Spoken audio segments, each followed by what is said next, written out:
ઉત્તરાખંડમાં આજથી uniform civil code લાગુ થઈ ગયો છે. સીએમ પુષ્કરસિંહ ધામીએ મુખ્યમંત્રી આવાસ પર જાહેરાત કરી હતી.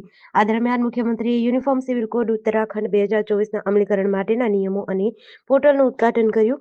આ પોર્ટલ સામાન્ય લોકો માટે લોન્ચ કરવામાં આવ્યું છે. તમે લોગિન કરી શકો છો. ઉત્તરાખંડે આજે ઇતિહાસ રચ્યો છે. યુનિફોર્મ સિવિલ કોડ લાગુ કરનાર પ્રથમ રાજ્ય બન્યું છે. ઉત્તરાખંડમાં આજે આ ઐતિહાસિક કાયદો લાગુ કરવામાં આવ્યો છે. અધિકારીઓ અનુસાર સમગ્ર ઉત્તરાખંડમાં યુસીસી લાગુ કરાયું છે. આ કાયદો રાજ્યની બહાર રહેતા ઉત્તરાખંડના લોકોને પણ લાગુ થશે. સીએમ ધામીએ કહ્યું, આ ખૂબ જ ભાવનાત્મક ક્ષણ છે. અમે 3 વર્ષ પહેલા રાજ્યની જનતાને જે વચન આપ્યું હતું તે પૂરું કર્યું. કેન્દ્રીય ગૃહમંત્રી અમિત શાહ પ્રયાગરાજ પહોંચી ગયા છે. તેઓ સીએમ યોગી સાથે મહાકુંભમાં ડૂબકી લગાવી છે. તેમની સાથે સીએમ યોગી, જૂના અખાડાના મહામંડલેશ્વર અવધેશાનંદ ગિરી અને યોગ ગુરુ બાબા રામદેવ પણ સંગમમાં સ્નાન કર્યું. તેઓ જૂના અખાડામાં સંતો મુનિઓ સાથે ભોજન કરશે. શાહ લગભગ 5 કલાક સુધી મહાકુંભમાં રહેશે. મહાકુંભમાં પહોંચતા પહેલા શાહે કહ્યું, હું સંગમમાં સ્નાન કરવા આતુર છું. શાહની મુલાકાતને ધ્યાનમાં રાખીને સવારથી જ તમામ ઘાટ પર બોટનું સંચાલન બંધ કરી દેવાયું હતું. લેટી હનુમાન મંદિરમાં પ્રવેશ બંધ કરી દેવાયો છે. મહાકુંભમાં આજે ધર્મ સંસદ બોલાવવામાં આવી છે, જેમાં સનાતન બોર્ડની રચનાની જાહેરાત કરવામાં આવશે. 4 શંકરાચાર્ય, 13 અખાડા અને હજારો ઋષિ મુનિઓ આ નિર્ણયને મંજૂરી આપશે. સનાતન બોર્ડમાં દેશભરમાં 200 મુખ્ય મંદિરોનો સમાવેશ કરવામાં આવ્યો છે. માર્ગદર્શક મંડળના પ્રમુખ, મહામંત્રી સહિત તમામ અધિકારીઓ પસંદ કરી લેવામાં આવ્યા છે. મહાકુંભમાં અત્યાર સુધીમાં 12 કરોડથી વધુ શ્રદ્ધાળુઓ સંગમમાં સ્નાન કરી ચૂક્યા છે. 16 જાન્યુઆરીએ સૈફ અલી ખાન પર તેના ઘરમાં ઘૂસીને કોઈએ હુમલો કર્યો હતો. આ કેસની તપાસમાં છત્તીસગઢના દુર્ગથી આરપીએફે આકાશ કનોજિયાની શંકાને આધારે ધરપકડ કરી હતી. તેની ધરપકડ પછી તરત જ શરીફુલની મુંબઈથી ધરપકડ કરાઈ હતી. તેણે ગુનો કબૂલી લીધો હતો, જેના કારણે આકાશને છોડવામાં આવ્યો હતો. હવે આકાશનું એક નિવેદન સામે આવ્યું છે, જેમાં તેણે કહ્યું, ધરપકડથી તેની જિંદગી બરબાદ થઈ ગઈ છે. તેણે નોકરી ગુમાવી દીધી અને ધરપકડના કારણે લગ્ન તૂટી ગયા. આકાશના કહેવા પ્રમાણે જ્યારે તેની ધરપકડ કરાઈ ત્યારે તે તેની મંગેતરને મળવા ગયો હતો. પીટીઆઈને આપેલા તાજેતરના ઇન્ટરવ્યુમાં 31 વર્ષીય આકાશ કનોજિયાએ કહ્યું, જ્યારે મીડિયાને મારા ફોટા બતાવવાનું શરૂ કર્યું અને દાવો કર્યો કે હું આ કેસમાં શંકાસ્પદ છું, ત્યારે મારો પરિવાર ચોંકી ગયો હતો. મુંબઈ પોલીસની ભૂલથી મારું જીવન બરબાદ થઈ ગયું. મોરબી નજીકના શનાળા ગામમાં એએસએમસી ટીમે મોટી કાર્યવાહી હાથ ધરતા આનંદ પાર્ટી પ્લોટની પાછળ આવેલા ભૂમિ ગોડાઉનમાંથી 1.11 કરોડથી વધુનો મુદ્દામાલ ઝડપી પાડ્યો છે. આ દરમિયાન પોલીસે 17,514 દારૂની બોટલ કબજે કરી છે, જેની કિંમત 76.39 લાખ રૂપિયા છે. પીએસઆઈ એબી પટેલની આગેવાની હેઠળ કરવામાં આવેલી આ રેડમાં 3 વાહનો, 4 મોબાઈલ ફોન અને રોકડ રકમ 5,120 રૂપિયા જપ્ત કરવામાં આવ્યા છે. સ્થળ પરથી રાજસ્થાનના 4 આરોપી મુકેશ મહેન્દ્રકુમાર સિયાગ, જસવંતસિંહ રામચંદ ગોદારા, દિનેશ પ્રેમારામ ગુરુ અને પ્રવીણ ભગીરથ રામ વરદની ધરપકડ કરવામાં આવી છે. આમ આદમી પાર્ટીએ સોમવારે દિલ્હી માટે પોતાનો ચૂંટણી મેનિફેસ્ટો જાહેર કર્યો છે.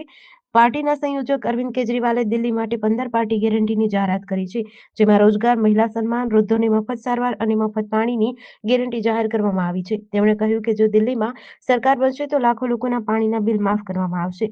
કેજરીવાલે કહ્યું, ભાજપનો મેનિફેસ્ટો નકલી છે. અમે વર્ષ 2020માં કરેલા 3 વચનો પૂરા કરી શક્યા નથી, જે હવે પૂર્ણ કરીશું, જેમાં યમુનાની સફાઈ, યુરોપની જેમ રસ્તાઓ બનાવવા અને 24 કલાક પાણી માટે કામ કરવાનો સમાવેશ થાય છે. આજે હું કબૂલું છું કે છેલ્લા 5 વર્ષમાં હું આ વચનો પૂરા કરી શક્યો નથી.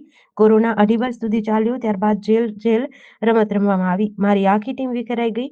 તેણે કહ્યું, હવે અમે બધા જેલની બહાર છીએ. હું આ ત્રણેય વસ્તુઓને દિલ્હીમાં જોવા માંગુ છું.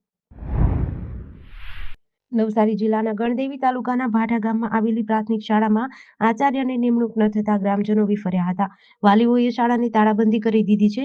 174 વિદ્યાર્થીઓની આ શાળાના આચાર્ય જયેશ પટેલ છેલ્લા 2 વર્ષથી અંગત કામ માટે અમેરિકા ગયા છે, જેથી મુખ્ય શિક્ષકની જગ્યા ખાલી છે. બીજી તરફ ગ્રામજનોના રોષને પગલે પોલીસ પણ ઘટના સ્થળે દોડી આવી હતી. મામલો શાંત પાડવાનો પ્રયાસ કર્યો છે.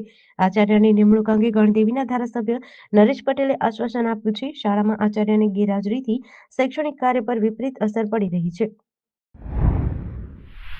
સુરતમાં ગોડાદરાની આદર્શ પબ્લિક સ્કૂલમાં ધોરણ 8માં ભણતી વિદ્યાર્થિનીના આપઘાતના 6 દિવસે પણ કારણ સામે આવ્યું નથી. ડીઈઓ અને પોલીસ બંને તપાસ કરી રહ્યા છે. જો કે કારણ અસ્પષ્ટ અને એકબીજાની તપાસ ચાલુ હોવાનું જણાવી રહ્યા છે.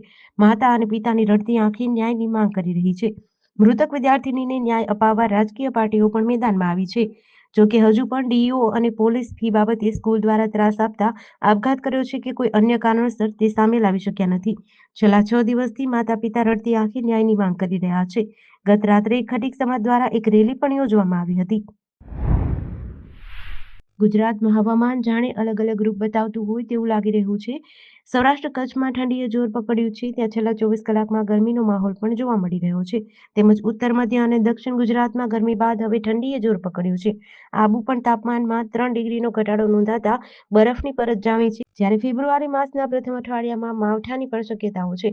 ગુજરાતના તાપમાનમાં સતત વધઘટ થઈ રહી હોય તેમ લાગી રહ્યું છે. એક દિવસ સૌરાષ્ટ્ર કચ્છના ભાગમાં તાપમાન ગગડે છે તો બીજા દિવસે સૌરાષ્ટ્ર કચ્છમાં તાપમાન ઊંચકાય અને ગુજરાત પ્રદેશ જિલ્લાઓમાં તાપમાન ગગડે છે.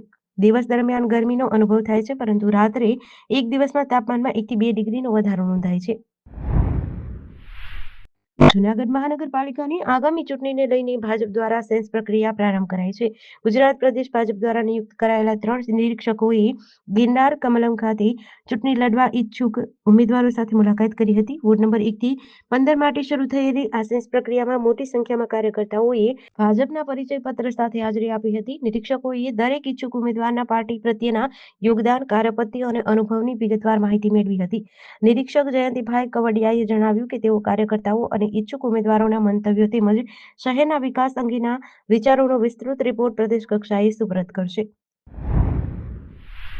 ઈડર તાલુકાના સાબલી રામાયણ ગામે ગુહાઈ ડેમના કિનારે આવેલા ડુંગર પરના મહાકાળી માતાજીના મંદિરમાં મોટી ચોરીની ઘટના સામે આવી છે. 25 જાન્યુઆરીની રાત્રે 1 વાગ્યાથી સવારે 7 વાગ્યા દરમિયાન 2 અજાણ્યા તસ્કરે મંદિરમાં પ્રવેશ કરી કુલ 1.77 લાખની મત્તાની ચોરી કરી છે. તસ્કરોએ મંદિરનો મુખ્ય દરવાજો તોડી અખંડ જ્યોતની બાજુમાં આવેલી દાનપેટી તોડી તેમાંથી આશરે ₹20,000 રોકડા ચોર્યા હતા. ત્યારબાદ ભોયરામાં પ્રવેશ કરી લોખંડનો દરવાજો તોડી માતાજીનો 2.75 કિલો વજનનો ચાંદીનો મુગટ, ₹5,000ની કિંમતની ચાંદીની જીભ અને ₹77,000નું છત્ર ચોરી કર્યું છે. ત્યારે જાદર પોલીસ સ્ટેશનના પીએસઓ આ મામલે તપાસ કરી રહ્યા છે.